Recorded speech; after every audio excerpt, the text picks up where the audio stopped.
Hello everyone, good morning and welcome back to Sports Today. We bring you this video segment every single morning to help you catch up with things that you might have missed out on whilst you were catching up on some all important rest. Because let's face it, whilst you and I need sleep, the world of sport doesn't really need sleep. There's always something or the other going on, and it can be a little taxing to keep in touch with everything happening. But worry not, that's what we're here for. And let's start you off with something that came out from yesterday's first ODI between India and New Zealand. Of course, the fact that Virat Kohli ended up playing pretty much a match-winning knock, which earned him a man of the match, should surprise no one at this point of time. He's just operating at another level, considering he only has ODIs to focus on right now.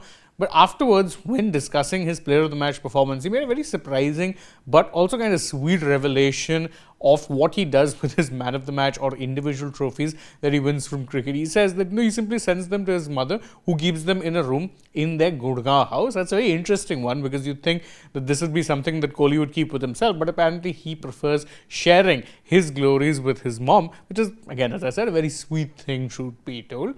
But one of the biggest burning stories which we have been focusing on a lot in recent times has been the India-Bangladesh situation, specifically Bangladesh threatening to pull out of the T20 World Cup. And whilst we'll get to that part later on, what we can tell you is also that the deteriorating relations between India and Bangladesh is actually affecting Bangladesh poorly for two reasons. One, because there are certain sports manufacturing companies that do tend to use Bangladesh to manufacture their goods, and they've pretty much stopped doing that over the past year. In companies like SS, which is a bat and apparel manufacturer, have in the past used Bangladesh for cheaper labor, but that's not been happening recently. What's worse is that brands like SG, again renowned cricketing brands who sponsor a lot of players around the world, have put their sponsorship deals which they have with Bangladesh players, at least a few of them, on hold as of now, and aren't looking to renew given the kind of political tensions and situations that are existing between the two nations.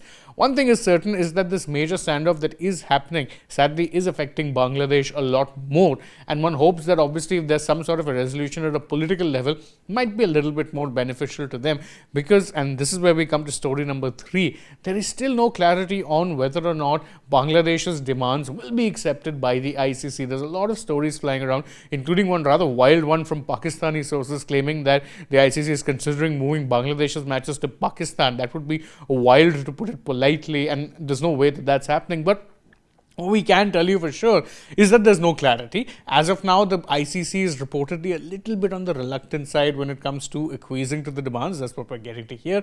But there's still no real update. Again, the Bangladesh Cricket Board, we know, have written to the ICC on a couple of occasions. But as of now, the situation remains, for all intents and purposes, unresolved, which can't really be allowed to carry on, considering that with every single day passing, you're moving closer and closer to the start of the tournament, which is on February 6th. So you're not that far off right now either. You're almost halfway through January, and then in the beginning of Feb, boom, it's T20 World Cup season. What exactly is going to be done? A couple more cricket stories before we move on to stories from the world of sport beyond. The Gujarat Giants registered a 4-run victory over the Delhi Capitals in a high-scoring thriller that came about despite the fact that relatively unknown pacer Nandini Sharma of the Delhi Capitals managed to get a hat-trick. So obviously it was a big moment for Nandini, but it ended up coming in a losing cause. Of course, we've done a separate video on who Nandini Sharma is, and I'd highly recommend you check that one out as well when you get some time. But really, as of now, it's been a very good start for GG, but the same can't be said about the DC. And speaking of T20 World Cup, one preparatory series that has been going on that could have some implications is the Sri Lanka-Pakistan one, for two reasons. One, because Sri Lanka will be playing all their games in Pakistan, and number two, Pakistan will also be playing all of their games in Sri Lanka. The series between the two of them has ended 1-1 after Sri Lanka won the third T20I by 14 runs. A gritty win for them, and the reason the 3-match series has ended 1 apiece is because the second T20I ended up getting washed out by incessant rain. A pretty familiar story if you know anything about Sri Lanka in recent times when it comes to their cricket. Off-season or even on-season rains have disrupted cricket matches. So it'll be interesting to see how it is that the World Cup goes about. Switching focus now from the world of cricket to world of sports beyond that. And if you're a Manchester United fan, cover your ears, because the gigantic football club are now out of the FA Cup after suffering a 2-1 win or 2-1 loss, against Brighton and Hove Albion. Adding insult to injury, the player who scored the winner for Brighton, former Manchester United striker Danny Welbeck, a boyhood fan and also someone who came through their academy. Ouch.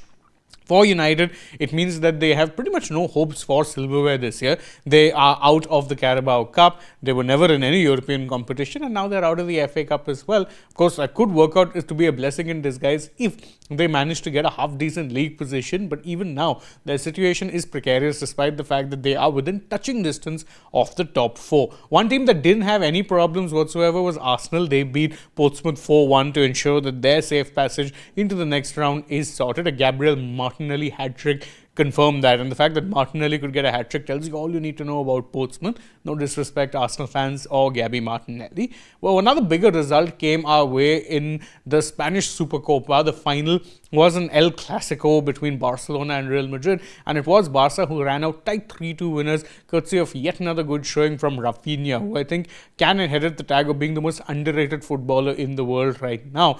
Good performance from him, scored the winning goal as well.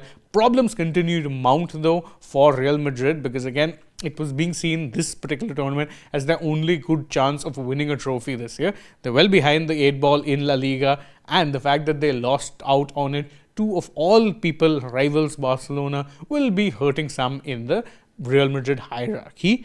Couple of more bits of news is Aryna Sabalenka has won the Brisbane International tennis tournament, which is a warm-up or a tune-up to the Australian Open, sending out a pretty clear signal that, yeah, she seems to be one of the favourites, if not the outright favourite for that particular title. And of course, if you remember, the tournament is set to start this week. Jan 18th is when it will get underway, at least the main draw side of things.